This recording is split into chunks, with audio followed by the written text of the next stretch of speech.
In the video today, we're answering a viewer question because Mike P asks us, who invented the huddle in football? Prior to the 20th century, American football teams tended to call their players via a quarterback, simply giving signals while the team either stood in a more or less generic near-set position or back from the line a bit as the quarterback called out what they'd do next. So where did the idea of standing well behind the line of scrimmage in a huddle come from? While there are no contemporary news reports or other definitive primary documents from the time period to support the story, it is generally claimed that quarterback Paul Hubbard of Gallaudet University invented the huddle sometime between 1892 and 1895, though if so, perhaps after 1892, as Hubbard wasn't the team captain until 1893. For the uninitiated, Gallaudet University is a school formed to educate deaf and hard-of-hearing individuals. Hubbard, like the rest of his teammates, relied on American Sign Language to communicate game strategy and specific plays, something easily interpreted by opposing teams intent on gaining the upper hand, especially teams that also consisted of deaf and hard-of-hearing players as well as coaches. The two general ways around this problem, whether signing or verbally shouting out,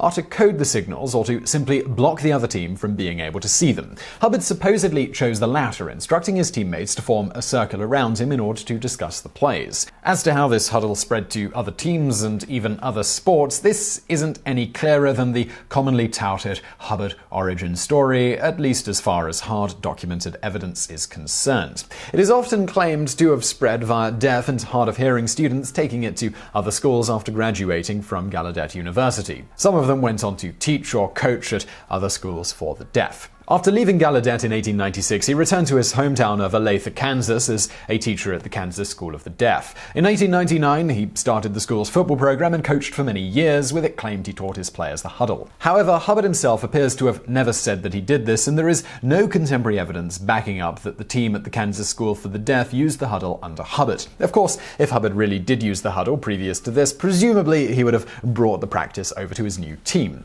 As for an alternate origin story, it's noted by Dr. I.H. Baker in the 1945 work Football, Facts and Figures that the huddle was used by the University of Georgia in an 1896 game against Auburn University. Baker's claim here is in turn derived from the History of Southern Football written by Fuzzy Woodruff in 1928. In it, Woodruff gives an account of the game in question and describes a huddle being used. Unfortunately, contemporary documented evidence seems to fail us on both Hubbard and Woodruff's claims, though there is no reason to think either were making anything up here, and we do know from a 1942 letter from one of Hubbard's former classmates that Hubbard was being credited as inventing the huddle by a news report concerning Hubbard's recruitment. In that letter, one Herbert C. Merrill writes to Hubbard, "The item ascribes the origin of the football huddle to you. It must have been during the time that the college had that scrub team that made all the teams around Washington, including the Naval Academy, look silly." However, it's not clear from the letter whether Merrill, who was valedictorian of his graduating class at Gallaudet in 1896, himself is corroborating Hubbard's claim that Merrill remembers Hubbard using the huddle, or was simply pointing out the news report to Hubbard. False memories being extremely prevalent, as much as we humans don't like to admit it, and a near half-century separating the letter from the events in question, even if he were more explicit about it, this wouldn't really help us much either way in terms of being definitive. Also, very unfortunately, it's not clear what news report Merrill was referencing. So, well, that's the commonly touted origin story, but when did the huddle first start being recorded in first-hand contemporary reports that have survived to this day? This appears to have occurred in a game involving Oregon State University and Seattle's University of Washington on November the 8th, 1918. Incidentally, it was at the University of Washington that the sporting wave first started becoming popular, though it wasn't invented there, contrary to popular belief. You can see our video on who invented the wave for more on that one. During the game in question, Oregon State, coached by Bill Hargis, found themselves with a little problem on their hands. One of the Oregon State players in that game, Jack Foster, later recalled the issue.